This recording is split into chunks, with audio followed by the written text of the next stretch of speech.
ನಮಸ್ಕಾರ ವೀಕ್ಷಕರೇ. ಆಂಜನೇಯ, ಮಾರುತಿ, ವಾಯುಪುತ್ರ, ಪವನಪುತ್ರ, ಕೇಸರಿ ನಂದನ, ಬಜರಂಗಬಲಿ, ಮಹಾವೀರ, ರಾಮದೂತ, ಚಿರಂಜೀವಿ, ಕಪಿಸೇನಾ ನಾಯಕ ಹೀಗೆ ಹಲವಾರು ಹೆಸರುಗಳಿಂದ ಕರೆಯಲ್ಪಡುವಂತಹ ನಮ್ಮೆಲ್ಲರ ಅಚ್ಚುಮೆಚ್ಚಿನ ದೇವರಾದ ಹನುಮಂತನ ಬಗ್ಗೆ ಈ ಒಂದು ವಿಡಿಯೋದಲ್ಲಿ ನೋಡೋಣ.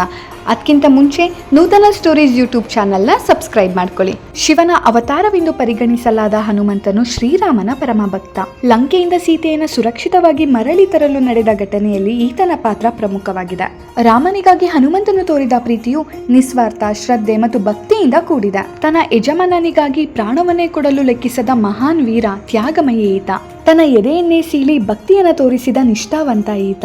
ಹನುಮಂತನು ಶಿವನ ಅವತಾರವೆಂದು ಶಿವಪುರಾಣದಲ್ಲಿ ಹೇಳಲಾಗಿದೆ. ರಾವಣನನ್ನ ಸೋಲಿಸಲು ವಿಷ್ಣು ರಾಮನ ಅವತಾರವನ್ನ ತಾಳಿದಾಗ ಶಿವನು ಹನುಮಂತನ ಅವತಾರವನ್ನ ತಾಳ್ತಾನೆ. ಹನುಮಂತನು ತನ್ನ ಜೀವನದುದ್ದಕ್ಕೂ ರಾಮನ ಸೇವೆಯನ್ನ ಮಾಡ್ತಿರ್ತಾನೆ. ಅಷ್ಟಕ್ಕೂ ಹನುಮಂತನು ಯಾವಾಗ್ಲೂ ರಾಮನಿಗೆ ಸಹಕರಿಸಲು ಕಾರಣ ಏನು ಅಂತ ಗೊತ್ತಾ? ಯಾಕಂದ್ರೆ ವಿಷ್ಣು ಮತ್ತೆ ಶಿವ ಪರಸ್ಪರ ಅಸ್ತಿತ್ವವನ್ನ ಹೊಂದಿದವರು. ವಿಷ್ಣು ಮತ್ತೆ ಶಿವ ಯಾವಾಗ್ಲೂ ಜೊತೆಯಾಗಿಯೇ ಇರ್ತಾರೆ. ಶಿವ ಮತ್ತು ವಿಷ್ಣು ಒಂದೇ ಕಾಸ್ಮಿಕ್ ಶಕ್ತಿಯ ದೈವಿಕ ರೂಪವಾಗಿದ್ದು ಅನೇಕ ರೂಪಗಳಲ್ಲಿ ಜೊತೆಯಾಗಿಯೇ ಇರ್ತಾರೆ. ವಿಷ್ಣು ಮೋಹಿನಿ ಅವತಾರವನ್ನ ತಾಳಿ ಶಿವನೊಂದಿಗೆ ಪ್ರಚೋದಿಸಲ್ಪಟ್ಟಾಗ ಹನುಮಂತನು ಜನಿಸಿದ ಎಂದು ಹೇಳಲಾಗಿದೆ. ತದನಂತರ ಹನುಮಂತನು ರಾಮನಿಗೆ ಸೀತೆಯನ್ನು ಹುಡುಕಲು ಸಹಕರಿಸಿದ. ಪುರಾಣಗಳಲ್ಲಿ ಹೇಳುವಂತೆ ಹನುಮಂತನ ತಾಯಿ ದೇವಿ ಅಂಜನ. ಈಕೆಯ ಕೆಲವು ಕೆಲಸಗಳಿಂದಾಗಿ ಶಾಪಕ್ಕೆ ಒಳಗಾಗಿ ಮಂಗಗಳ ರಾಜಕುಮಾರಿಯಾಗಿ ಜನಿಸಿರ್ತಾಳೆ. ಅವಳು ಶಾಪಕ್ಕೆ ಒಳಗಾಗುವ ಸಂದರ್ಭದಲ್ಲಿ ನಿನ್ನ ಜೀವನ ಯಾವುದಾದರೊಂದು ಅವತಾರಕ್ಕೆ ಜನ್ಮದಾತೆಯಾದ್ರೆ ಮಾತ್ರ ನಿನ್ನ ಶಾಪ ಮುಕ್ತಿ ಹೊಂದುತ್ತೆ ಎಂದು ಹೇಳಲಾಗಿರುತ್ತೆ. ನಂತರ ಅಂಜನ ಮಂಗಗಳ ಮುಖ್ಯಸ್ಥನಾದ ಕೇಸರಿಯನ್ನ ವಿವಾಹವಾಗ್ತಾಳೆ ಹಾಗೂ ಹನುಮಂತ ಎನ್ನುವ ದೈವಿಕ ಶಕ್ತಿಯುಳ್ಳ ಮಗುವಿಗೆ ಜನ್ಮವನ್ನ ನೀಡ್ತಾಳೆ. ಅಂಜನ ಮತ್ತು ಕೇಸರಿಯ ದಂಪತಿಗಳ ಮಗನಾದ್ದರಿಂದ ಹನುಮಂತನನ್ನ ಆಂಜನೇಯ ಮತ್ತು ಕೇಸರಿ ನಂದನ ಎಂಬ ಹೆಸರಿನಿಂದ ಕರೆಯಲಾಗಿದೆ. ಗಾಳಿ ದೇವರಾದ ವಾಯುದೇವನು ಹನುಮಂತನ ಜನನದಲ್ಲಿ ಪ್ರಮುಖ ಪಾತ್ರ ವಹಿಸಿದ್ದರಿಂದ ಹನುಮಂತನನ್ನ ವಾಯುಪುತ್ರ ಎಂದು ಕೂಡ ಕರೆಯಲಾಗಿದೆ. ಸಂಸ್ಕೃತದಲ್ಲಿ ಹನುಮಾನ್ ಅಂದ್ರೆ ವಿರೂಪಗೊಂಡ ದವಡೆ ಎಂಬ ಅರ್ಥವನ್ನ ನೀಡುತ್ತೆ. ಹನು ಅಂದ್ರೆ ದವಡೆ, ಮಾನ್ ಅಂದ್ರೆ ವಿರೂಪಗೊಂಡಿದೆ ಎಂದು ಹೇಳಲಾಗಿದೆ. ಸೂರ್ಯ ಮತ್ತು ಇಂದ್ರನ ಜೊತೆ ಕಾದಾಟ ನಡೆಸಿದ್ದರಿಂದ ಹನುಮಾನ್ಗೆ ಈ ಹೆಸರು ಬಂದಿದೆ ಎಂದು ಹೇಳಲಾಗಿದೆ. ಒಮ್ಮೆ ಹನುಮಾನ್ ಸೂರ್ಯನನ್ನ ಹಣ್ಣೆಂದು ತಪ್ಪಾಗಿ ತಿಳಿದು ತಿನ್ನೋದಿಕ್ಕೆ ಮುಂದಾಗ್ತಾನೆ.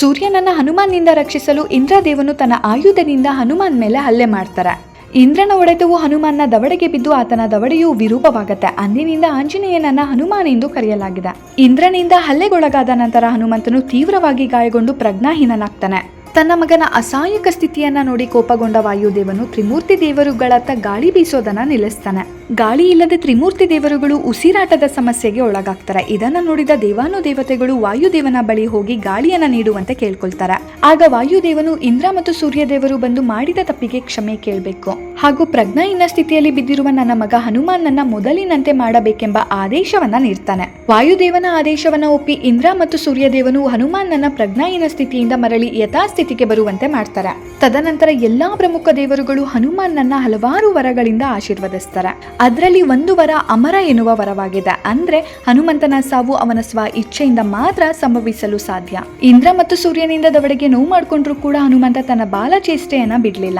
ಆಂಜನೇಯನ ಚೇಷ್ಟೆಯಿಂದ ಕೆಲವೊಬ್ರು ಸಂತೋಷವನ್ನ ಅನುಭವಿಸಿದ್ರೆ ಇನ್ನೂ ಕೆಲವೊಬ್ರು ಕೋಪಕ್ಕೆ ಒಳಗಾಗ್ತಾರೆ. ಆಂಜನೇಯನ ಚೇಷ್ಟೆಯಿಂದ ಕೋಪಕ್ಕೊಳಗಾದವರಲ್ಲಿ ಮಾಂತಾಂಗ ಮುನಿಗಳು ಕೂಡ ಒಬ್ರು. ಹನುಮನ ಕಪಿ ಚೇಷ್ಟೆಯಿಂದ ಮಾಂತಾಂಗ ಮುನಿಗಳು ಕೋಪಗೊಂಡು ಹನುಮಂತನಿಗೆ ನಿನ್ನ ದೈವಿಕ ಶಕ್ತಿ ಯಾರಾದ್ರೂ ನೆನ್ಪು ಮಾಡುವವರೆಗೂ ನೆನಪಾಗಬಾರ್ದು ಎಂಬ ಶಾಪವನ್ನ ನೀಡಿರ್ತಾರೆ. ಒಮ್ಮೆ ಶ್ರೀರಾಮನ ಅರಮನೆಯಲ್ಲಿ ಯಾವುದೋ ಕಾರ್ಯಕ್ರಮಕ್ಕೆ ವಿದ್ವಾಂಸರು, ಋಷಿ ಮುನಿಗಳು ಆಗಮಿಸಿದ್ರು. ಆದ್ರೆ ಆ ಕಾರ್ಯಕ್ರಮಕ್ಕೆ ಶ್ರೀರಾಮನ ಶಿಕ್ಷಕರಾದ ವಿಶ್ವಾಮಿತ್ರ ಮುನಿಗಳು ಆಗಮಿಸಿರ್ಲಿಲ್ಲ. ನಾರದ ಮುನಿಗಳು ಹನುಮಂತನಲ್ಲಿ ವಿಶ್ವಾಮಿತ್ರ ಮುನಿಗಳನ್ನ ಹೊರತುಪಡಿಸಿ ಉಳಿದೆಲ್ಲಾ ವಿದ್ವಾಂಸರು, ಋಷಿ ಮುನಿಗಳನ್ನ ಆಹ್ವಾನಿಸುವಂತೆ ತಲೆಕೆಡಿಸಿರ್ತಾರೆ. ಅದರಂತೆ ಹನುಮಂತನು ವಿಶ್ವಾಮಿತ್ರ ಮುನಿಗಳನ್ನ ಹೊರತುಪಡಿಸಿ ಉಳಿದವರನ್ನ ಆಹ್ವಾನಿಸಿರ್ತಾನೆ. ಇದರಿಂದ ಕೋಪಗೊಂಡ ವಿಶ್ವಾಮಿತ್ರರು ರಾಮನ ಬಳಿ ಹೋಗಿ ಹನುಮಂತನಿಗೆ ಮರಣದಂಡನೆ ನೀಡುವಂತೆ ಆದೇಶವನ್ನ ನೀಡ್ತಾರೆ. ವಿಶ್ವಾಮಿತ್ರರು ಶ್ರೀರಾಮನ ಗುರುಗಳಾಗಿರೋದ್ರಿಂದ ಗುರುಗಳ ಮಾತನ್ನ ಪಾಲಿಸಲೇಬೇಕಾಗಿತ್ತು. ಆದ್ದರಿಂದ ರಾಮನು ಮರುದಿನ ಮೈದಾನದಲ್ಲಿ ಹನುಮಂತನ ತಲೆ ಕತ್ತರಿಸಲು ಬಾಣವನ್ನ ಬಿಡ್ತಾನೆ. ಆದ್ರೆ ಯಾವುದೇ ಬಾಣಗಳು ಕೂಡ ಹನುಮಂತನಿಗೆ ಹಾನಿಯನ್ನ ಮಾಡೋದಿಲ್ಲ.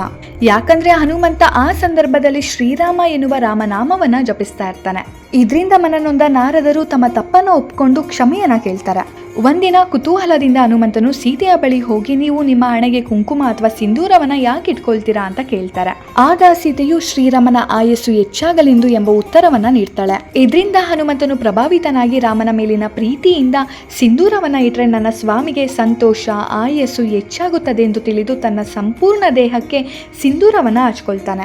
ಆದ್ದರಿಂದಲೇ ಇಂದಿಗೂ ಕೂಡ ಹನುಮಂತನ ವಿಗ್ರಹವನ್ನ ಸಿಂಧೂರದಿಂದಲೇ ಅಲಂಕರಿಸಲಾಗುತ್ತೆ. ಹನುಮಂತನು ಬ್ರಹ್ಮಚಾರಿಯಾಗಿದ್ರೂ ಕೂಡ ಆತನಿಗೆ ಮಕರಧ್ವಜ ಎಂಬ ಮಗನಿದ್ದಾನೆ. ಮಕರಧ್ವಜನ ಹುಟ್ಟಿನ ಹಿಂದೆ ಒಂದು ದಂತಕಥೆ ಇದೆ. ಲಂಕವನ್ನ ಸುಟ್ಟ ನಂತರ ಹನುಮಂತನು ತನ್ನನ್ನು ತಣ್ಣಗಾಗಿಸಿಕೊಳ್ಳಲು ಸಮುದ್ರದಲ್ಲಿ ಸ್ನಾನ ಮಾಡ್ತಾನೆ. ಭಾರೀ ಉಷ್ಣತೆಯಿಂದಾಗಿ ಹನುಮಂತನ ಬೆವರಿನ ಹನಿಗಳು ದೈತ್ಯ ಮೀನುಗಳ ಬಾಯಿಗೆ ಹೋಗುತ್ತೆ. ಇದರಿಂದ ಹುಟ್ಟಿದವನೇ ಮಕರಧ್ವಜ. ರಾಮನು ತನ್ನ ಮೃತ್ಯುವಿನ ಸಮಯದಲ್ಲಿ ಯಮನನ್ನ ಕರೀತಾನೆ. ಆದ್ದರಿಂದ ರಾಮನು ಉಪಾಯ ಮಾಡಿ ಹನುಮಂತನನ್ನ ಪಾತಾಳ ಲೋಕದಲ್ಲಿ ತನ್ನ ಉಂಗುರವನ್ನ ತರುವಂತೆ ಹೇಳಿ ಕಳಿಸಿಕೊಡ್ತಾನೆ. ಪಾತಾಳ ಲೋಕದಲ್ಲಿ ವಾಸುಕಿಯು ಹನುಮಂತನಿಗೆ ಉಂಗುರವನ್ನ ಹುಡುಕಲು ಸಹಕರಿಸುತ್ತೆ. ಇದೆಲ್ಲವೂ ಕೂಡ ರಾಮನ ಉಪಾಯವಾಗಿತ್ತು. ಇದಿಷ್ಟು ನಮ್ಮೆಲ್ಲರ ಅಚ್ಚುಮೆಚ್ಚಿನ ದೇವರಾದ ಆಂಜನೇಯನ ಬಗ್ಗೆ ಕಥೆಗಳು. ನಿಮಗೆ ಮತ್ತಷ್ಟು ಹನುಮಂತನ ಬಗ್ಗೆ ಕಥೆಗಳು ಬೇಕು ಅಂದರೆ ನನಗೆ ಕಮೆಂಟ್ ಮಾಡೋದ್ರ ಮೂಲಕ ತಿಳಿಸಿ. ಈ ವಿಡಿಯೋ ಇಷ್ಟ ಆಗಿದ್ರೆ ಲೈಕ್, ಶೇರ್, ಕಮೆಂಟ್ ಮಾಡಿ ಹಾಗೂ ಸಬ್ಸ್ಕ್ರೈಬ್ ಮಾಡೋದನ್ನ ಮರಿಬೇಡಿ. ನೀವು ಒಂದು ಸಬ್ಸ್ಕ್ರೈಬ್ ಮಾಡೋದು ನನಗೆ ಹಲವಾರು ವಿಡಿಯೋಗಳನ್ನು ಮಾಡೋದಕ್ಕೆ ಇನ್ಸ್ಪೈರ್ ಮಾಡುತ್ತೆ. Thank you.